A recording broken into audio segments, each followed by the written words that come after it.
Başla. Selamun Aleyküm 84 milyon Türkiye halkı. Doğu Türkistan'daki 35 milyon soydaş ve din kardeşlerimizden herkese selam olsun. Bu ulu Ramazan'da ve Ramazan'dan önce Doğu Türkistanlara sahip çıkmış olan, ekmeğini paylaşan, evini paylaşan tüm Türkiye vatandaşlarımıza tek tek teşekkür ediyorum. Herkesten Allah razı olsun. Çok şükür kardeşlerimiz sesimize kulak verdi. Hem Doğu Türkistanlara sahip çıkmış oldular. Ramazan'da zakatlarını, fitrelerini paylaştılar.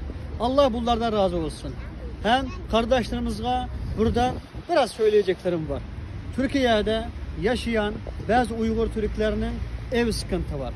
Ev kirasını ödeyemiyor. Hatta faturalar ödeyemiyor. Aynı evde 3-4 aile kalan aileler var. Bunlardan tek ricası. Biz diyor ki en az bu kıtlık, bu zor dönemlerde en az bir yıllık kirasını ödemesek, öyle bir ev bulsak, bir sene içinde kendimizi bir toparlasak diyorlar. Şu yüzden ben kendi vatandaşlarım için karşınıza sesleniyorum. Aramızda Doğu Türkistan'da şehit olan şehit aileleri var. Zor durumdaki kardeşlerimiz var. Biliyorsunuz onlar bir Müslüman, bir Türk olduğu için, yani Uygur Türk olduğu için, Doğu Türkistan'daki bir zengin bir Türk topraklarına sahibi olduğu için bu sıkıntılardan çekiyor.